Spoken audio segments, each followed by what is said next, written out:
I'm Robert Murphy. I'm founder of Elite Paranormal Society, based out of Keedysville, Maryland. And Freddy Johnson. I've been probably your longest running team member, running control mostly and investigating. Correct. Been doing it for 12 years. The team itself has been together for 8 years, a little over 8 years. Freddy's been doing it about the same amount of time that I have as far as actually documenting. So 12 years. Why are we doing it? It's been a passion of mine for a long time. With a couple personal experiences I had, especially when my mom passed away. My youngest boy was about 3.5 years old. Came over to me and basically said, "Hey, Dad, Grandma's in the bedroom." And I said, "No." I said, "Grandma passed away." He had no knowledge of what she looked like or what anything like that. And he said, "No, it's Grandma Johnson." And I said, "No, it can't be." He goes, she had this funny looking towel on her head." And I said, "Towel?"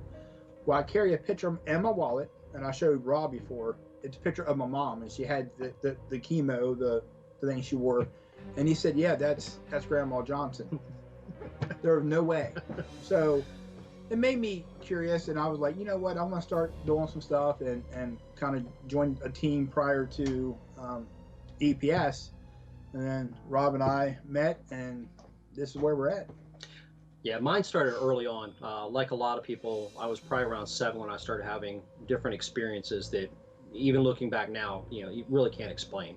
I knew they weren't my imagination. And then by the time I got to high school as a senior, my mom wasn't a Bible thumper, but she was very straightforward, and she would read the Bible. She didn't cuss, didn't drink. Boy, that has changed. But I came home one day as a senior, and I only lived 5 houses up from the high school. So, my friends would stop by, and they'd just hang out in my room till I got there. And so I got there, and my mom and my younger brother, who's about 10 years behind me, they were both sitting on the couch. And my mom said, "You had a visitor in your room." I said, who stopped by?" She goes, "No, not a who. I think it's a what or an it." I was like, "What?" For a week straight, anything I put on one side of the wall, one of the room, as far as on like the east side, would be smashed against the west side for a week straight. So to me, I thought that was great. That just lit the fire.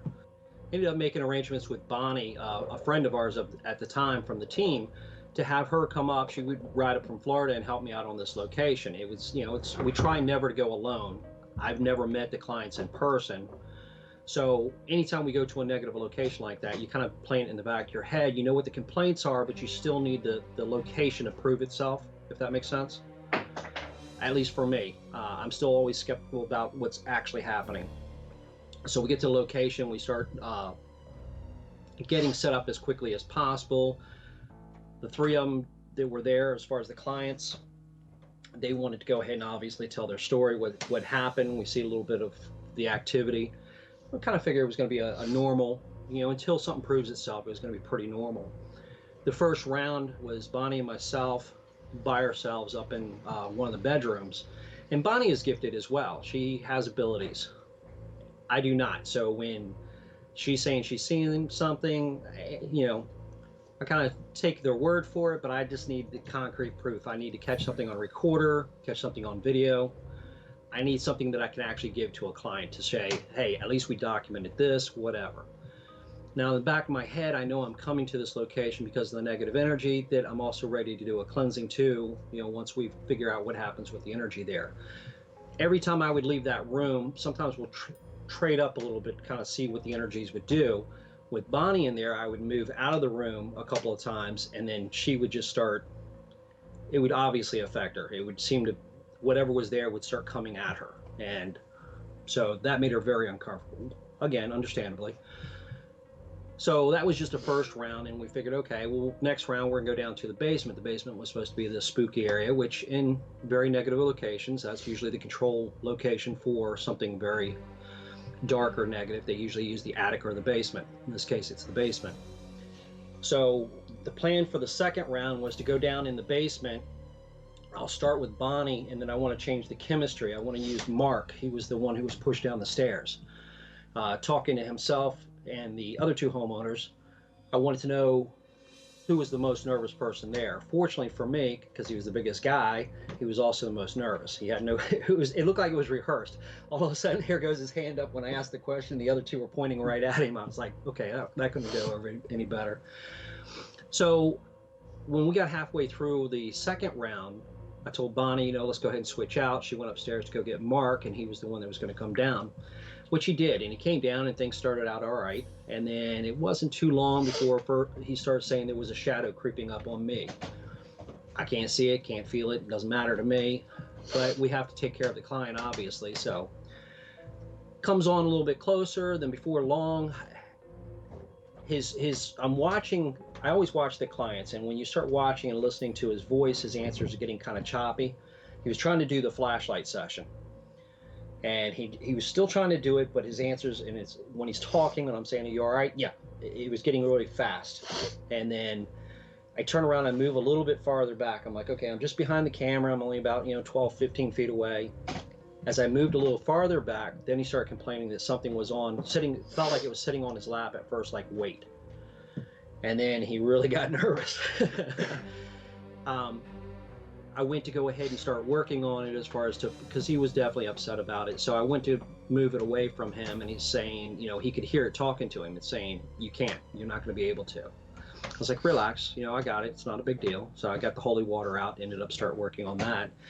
As soon as we finally got that cleared and he got his heartbeat back out of his throat, he was ready to go upstairs. So right at that point, it was going to go ahead and run right into doing a cleansing. So get him upstairs. I came back down, and I left the camera in the basement at this point running. And I explained to everybody, hey, sorry about that. Things come up in the middle of a live stream. We like doing live because it gives the integrity back. It lets the people watch and decide for themselves. No fakery, no nothing. If you have a way of debunking it, let us know. We'll go ahead and try it right there while we're live. So I explained to everybody, look, I'm going to start with a cleansing on the top floor. It's a 2-story building plus the basement. So I'm going to start with the top floor, make a safe haven for the clients. I explained to Bonnie the same thing. She was the person who was with me. So once I get down to the basement, that's where I'm looking to push it out of. So I go to the top floor, put them in the furthest room away from everything. I go ahead and do the cleansing routine, the holy water, the prayers, plenty of sage. Looks like Cheech and Chong with the sage. I definitely like to go ahead and make sure it's really heavy. And I also create barriers. I use the holy water, place the sign of the cross. Most of mine is Christian based. So I start going through that room, and I come down the hallway. As I'm traveling down the hallway, working and cleansing each room as I go, just before I get to the stairs, I'm getting ready to descend down the stairs. The homeowner comes, and she's got her phone playing, and it's really loud. It's actually obnoxious. I'm like, oh my gosh, what is she doing? Why is it so loud? And I said, who are you listening to? And I honestly had no idea if she was watching a show at that point because it was so loud. I wasn't expecting anything.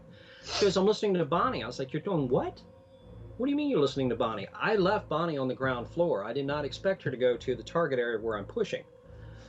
And she says, yeah, Bonnie's down in the basement. She shows me her phone, and I can hear, I know what I'm hearing, screaming at her.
Okay, guys, turn the flashlights off.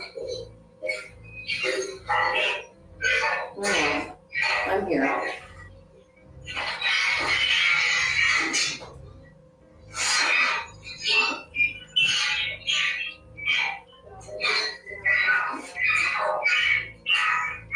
No.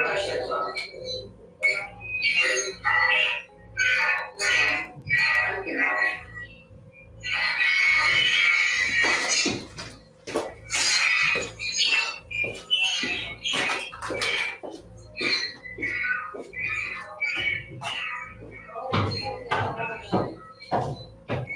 Oh, yeah, I heard that.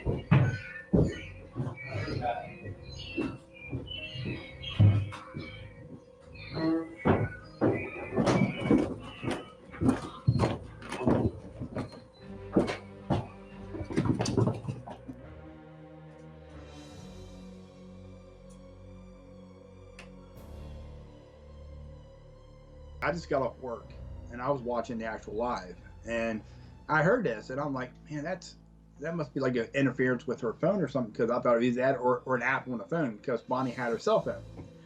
And the more I listened to it, I'm like, no, it's saying words. It's legit getting mad and screaming and getting louder and louder, to the point where, like you said, her friend texted her and said, you need to get out, and she gets up and leaves. She sits down to start asking questions, Right. and just like, okay, I'm going to She talk to the had- spirits. Had no idea. She had no idea that, well, what was going on. None. So for her, it's not until we actually review it does she actually realize that these voices are screaming at her. So for the viewers, it's a disembodied phenomena. There was no apps on. Her phone was not doing anything to create it, and it was you can clearly hear it hollering her name over and over and over. And ironically, as she leaves to come back upstairs, the voice dies right back down. Yep. I mean, in perfect. It's the closer she came down to the heart of the basement, the louder it got, and then as she moved away, it calmed right back down. Yeah, you can hear her coming down steps, and it starts as she's coming down the steps, and then when she leaves, it quiets down. Right. Yeah, I use the Audacity program, and you can actually watch. You can tell just trash when you can watch others where you can actually watch the phonetics being formed when you actually go into it, and it's very obvious when you're into something extremely negative. And you brought up the word demon, obviously. They're a much higher pitch, and they talk a lot faster, and they don't definitely do not typically make the perfect word. I wish they did, but if you slow it down to like 86% of the original, you can clearly make it out. Then it becomes even that much more obvious, because again, they talk at a faster rate than we do. But the demonic is a lot higher quite often when we catch something. We've got several clips from demonics, and it's not common, don't get me wrong, but that's the kind of cases we typically do. Like I said, I'm driving home, and I hear this, and it's getting louder and louder and louder, because it's like to a point where it's getting frustrated because she's not paying attention to it. Yep. Or not hearing it, to the point where it almost screaming at one point. So. And again, you can slow down and actually hear that clip even inside of it with all this screaming going on. You can still hear clearly, Bonnie, look at me closer. And it was a different voice than the majority of what we'd say is generally one that was really pretty upset about her being down there. And for us, we look at it as it's the intimidation factor. It wants to intimidate, wants to scare her out, so hopefully nobody else comes down there, because that's my target area. That's where we're pushing to. We're trying to get down there, and that's going to be the last spot that we're going to... And figures if he can chase her out, then no one else will come downstairs. Right. To push it out. So that's our philosophy anyway. But again, they've had no more issues ever since, so one for the good.